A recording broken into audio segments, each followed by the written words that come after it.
देखो अब numerical integration में एक रूल और है, वेडल्स रूल।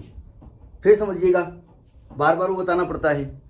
देखिए इंटीग्रल का हमने मतलब क्या बताया, किसी भी कर्व fx कोई कर्व है का एरिया निकालना है ना, x नॉट से लेकर के xn के बीच का। तो हमने कहा भाई इसके बहुत छोटे टुकड़े कर दो, तो बहुत छोटा टुकड़ा करेंगे तो रेक्टेंगल शेप में होगा, उसका एरिया y dx से आप निकाल लेते थे। ठीक है, जितने चाहो उतने टुकड़े कर दो, तो वहां ट्रेपेजॉइडल रूल लग जाता था। न्यूटन्स कोट्स फॉर्मूले से प्रूव किया। ट्रेपेजॉइडल में हमने क्या कहा कि आप जितने चाहो उतने टुकड़े कर दो। ठीक है, अगर आप दो, तो जितने टुकड़े करोगे एक टुकड़े का, एक रेक्टेंगल का एरिया निकालो, फिर दूसरे का निकालो, तीसरे का निकालो और सबको उठा के ऐड कर दो। ये था ट्रेपेजॉइडल रूल। ठीक है, फिर हमने कहा दो दो टुकड़े करो, एक टुकड़ा और दो टुकड़े का एक साथ एरिया निकालो। तो यानी कि यहां पर दो दो टुकड़े कर दिए, मल्टीपल ऑफ 2। तो इसको हमने कहा सिम्पसन्स 1/3 रूल। यानी कि सिम्पसन्स 1/3 रूल में आपको कितने टुकड़े करने पड़ेंगे, इवन नंबर ऑफ टुकड़ा, मतलब 2 का मल्टीपल होना चाहिए। जैसे मैंने आपको दिया इंटीग्रल 0 से 5, तो आप इसके इवन टुकड़े करिए, 10 टुकड़े करो, 40 करो, जितने चाहो कर दो। ठीक है, आपकी मर्जी। इसके बाद हमने कहा 3 टुकड़े कर दो और 3 टुकड़े का एक साथ एरिया निकाल दो। तो रूल आया सिम्पसन्स 3/8 रूल। ठीक है, हमने एक चीज और बताई है कि जितने बड़े टुकड़े करोगे उतना ही अप्रोक्सीमेशन कम होता जाएगा, सॉरी अप्रोक्सीमेशन बढ़ता जाएगा, अप्रोक्सीमेट वैल्यू निकलेगी, एग्जैक्टनेस कम होती जाएगी। भाई सिंपल सी बात है, अगर आपको अपने कमरे का एरिया निकालना है, कहीं ना कहीं दीवार थोड़ी बहुत टेढ़ी होगी, हल्की फुल्की, तो अगर छोटे छोटे टुकड़े करके आप एरिया निकालोगे तो एग्जैक्ट निकलेगी और पूरा एक साथ निकालोगे तो अप्रोक्सीमेट निकलेगी।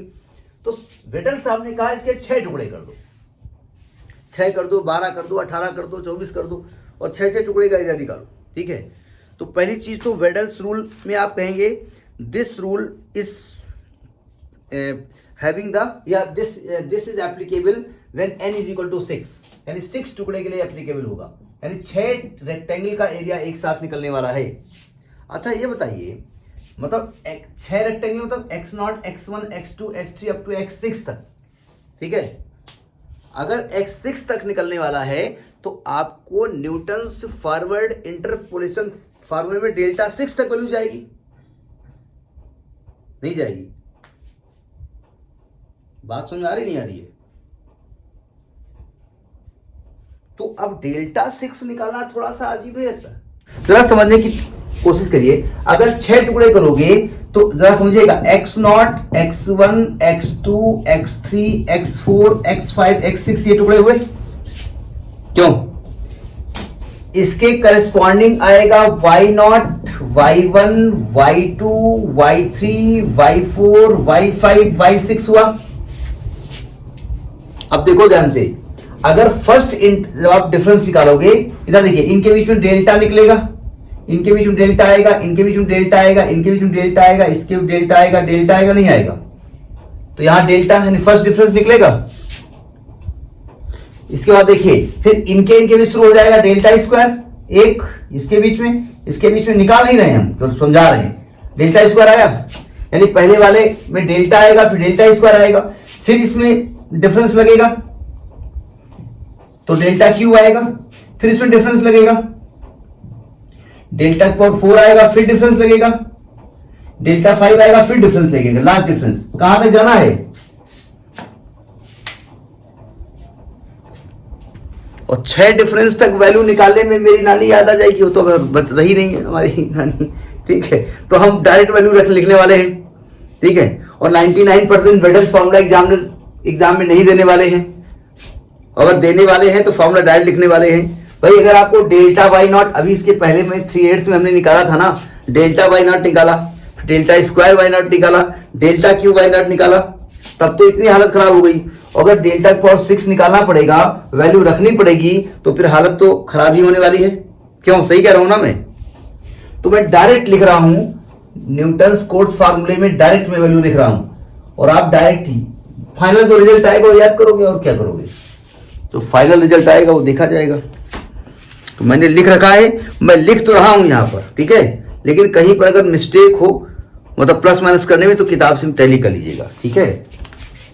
बाय न्यूटन्स कोर्स फार्मूला, क्योंकि ये पेरेंट फार्मूला है तो पहले माता पिता को प्रणाम कर लें।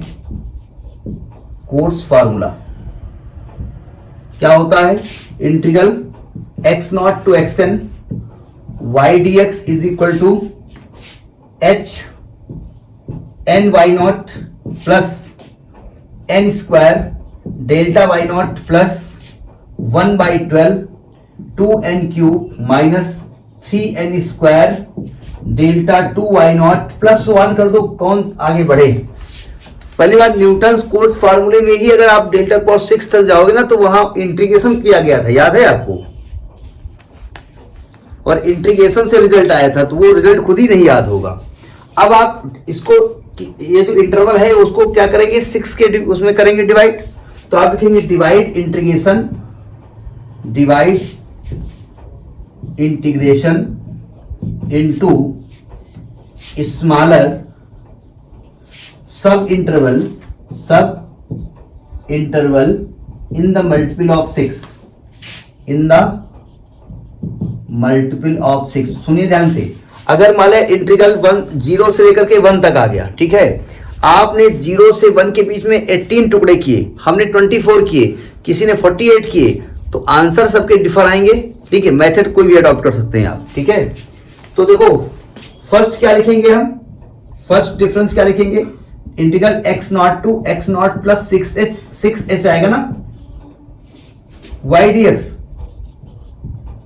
अब देखो हमने कहा था कि n कॉमन हो जाता है बाहर सब में, तो मैंने n लिख लिया, बाहर 6h लिख दिया, मैं डायरेक्ट लिख रहा हूं, लिखूं कहां तक लिखना है, डेल्टा cos 6 तक लिखना है, तो डेल्टा लिख रहा हूं y not plus 3 delta y not. देखो 6 लिखोगे ये n स्क्वायर बाई 2 होता है, देखो ध्यान से, आपने n कॉमन लिया है, यहां 6 लिखा है तो 6/2 3 नहीं हो गया, plus 9/2 delta y not plus 4 delta square y not, delta 3y not plus 125 है, 23 है, हमने गंदा गंदा लिखा है, 125 लिखे रहने बटे 60 delta power 4y not plus 11/20 delta power 5y not plus 41/840 delta power 6y not,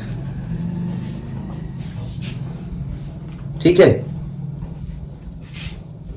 41/840 840। अब देखो जब इसको हमने कैलकुलेट किया तो वैल्यू क्या आई है, 3h/10 y not plus 5y1। Book में देख लीजिएगा ये वैल्यू 123 है कि 120 है, शायद 120 है, ये शायद 120 है, मैं थोड़ा सा गंदा गंदा लिख लिया है तो देख लीजिएगा, plus y2 plus 6y3 plus y4 plus 5y5 plus y6, ये रिजल्ट आया। y not plus 5y1 plus y2 plus 6y3 plus y4 plus 5y5 plus y6। जरा सावधान, इसी को पकड़ लीजिए आप।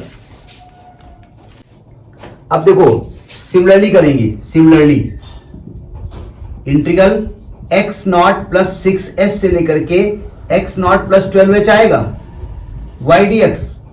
अब देखो सावधान, जब आपने x नॉट से शुरू किया x नॉट प्लस 6h तक, तो y not y1 y2 y3 y4 y5 y6 तक गया। अब तो यहां कहां से शुरू होगा, y6 आएगा, फिर 5 टाइम्स ऑफ y7 आएगा, प्लस अकेला y8 आएगा, प्लस 6 टाइम्स ऑफ y9 आएगा, प्लस y10 आएगा, 5 टाइम्स ऑफ y11 आएगा, प्लस y12 आएगा। सही कहा मैंने। इसी प्रकार से सभी वैल्यू लिखते जाएंगे आप, इसी प्रकार सब वैल्यू लिख लेंगे ना। अब देखो लास्ट वाली क्या लिखी जाएगी, तो लिखी लें, लास्ट वाली कहां से कहां तक रहेगी। फाइनली जब यहां सो ऑन करेंगे, integral x not plus n minus 6h से लेकर के x नॉट तक प्लस ns तक रहेगी ना, यही रहेगी ना। या एक्सेल लिख दो, मतलब उसको एक्सेल लिख दो, कोई दिक्कत नहीं, एक्स नॉट के फॉर्म में लिखो चाहे एक्सेल लिख दो, कोई दिक्कत नहीं है। देखो ध्यान से, बाहर आएगा 3h/10, सावधान, यहां कहां से स्टार्ट होगा, n-6 से स्टार्ट होगा ना, n-6, n- ऐसे कम होता जाएगा, तो क्या होगा yn-6 plus 5 times of yn-5 plus yn-4 plus 6 times of yn-3 plus yn-2 plus 5 times of yn-1 plus yn। समझ में बात नहीं आई? अब सबको उठाओ, ऐड कर दो और ऐड करके देखो क्या रिजल्ट आएगा, और इतना भयंकर रिजल्ट क्या बताएं, जो भी आएगा वो आएगा, वो सब याद करना पड़ेगा आपको। एडिंग ऑल द टर्म, एक बात समझ लीजिएगा, हर टर्म का जो लास्ट एलिमेंट है वो पहले का पहला एलिमेंट है, बस और कोई मुलाकात नहीं हो रही है, नहीं समझे? यानी जो 6 का मल्टीपल होगा, देखो इधर y0 अकेला है, yn अकेला है, समझ में बात, सब अकेले हैं, सब अकेले हैं, केवल 6 का मल्टीपल एक बार यहां आया है, एक बार यहां आया है, तो 6 का मल्टीपल 2 टाइम्स हो जाना है ना? तो देखो y0 रहेगा, y0 रहेगा, 5y1 रहेगा, प्लस y2 रहेगा, 6y3 रहेगा, y4 रहेगा, 5y5 रहेगा, 2y6 रहेगा, क्यों 5y7 रहेगा, ये रहेगा ना? सबको उठा के लिख लो, लिख लोगे सबको, मतलब इसको एडिंग ऑल तो कर दो, और एडिंग ऑल करने के बाद में लिख ही देता हूं मैं। वेडल्स फार्मूला 99.999% प्रूफ करने के लिए नहीं आता है, हाँ लेकिन क्वेश्चन आ सकता है, ठीक है? तो उसमें हमको वाइट आप जहां तक टुकड़े कर सकते हो उतने टुकड़े करो, तो अपना 12 टुकड़े किए तो y12 तक जाने वाले हैं हमें, तो हम काहे के लिए 24 और 40 टुकड़े करेंगे, क्यों, गलत नहीं कर रहे? तो जो एडिंग करेंगे तो यहां पर आएगी आपका x0 से xn, y dx बराबर 3h/10, यहां पर y0 आएगा, प्लस 5y1 आएगा, प्लस y2 आएगा, प्लस 6y3 आएगा, प्लस y4 आएगा, प्लस 5y5 आएगा, प्लस 2y2 आएगा, सॉरी 2y6 आएगा, तो y6 वहां भी है यहां भी है, प्लस y6 बात क्या था, y7 5y7 आएगा, प्लस y8 आएगा, प्लस 6y9 आएगा, प्लस y10 आएगा, प्लस 5y11 आएगा, प्लस 2y12 आएगा। अच्छा सुनो ध्यान से, सुन रहे हैं ध्यान से आप y0 से y6 तक का देख लो, ठीक है? y0 अकेला है, इसके बाद रिपीटेशन शुरू हो जाएगा, इसके बाद रिपीटेशन शुरू हो जाएगा, ये 5 टाइम्स से अकेला, ये 6 टाइम्स से अकेला, ये 5 टाइम्स से दुकेला, नहीं समझे? अगर आप एक लिख ले गए तो रिपीटेशन अपने आप आगे 6 बढ़ता जाएगा, अपने आप वैल्यू मिलती जाएगी। तो ये वेडल्स फार्मूला है, ये डायरेक्ट लिखा गया है, वो 120 वाला मुझे कंफ्यूजन था कि 128 125 है, पता नहीं कैसे हमने कैलकुलेशन किया होगा, गलत हो गया होगा, या बुक से नोट किया होगा, वो याद नहीं कैसे लिखा था, ठीक है? तो इसको कर लीजिएगा, नोट करिए इसको।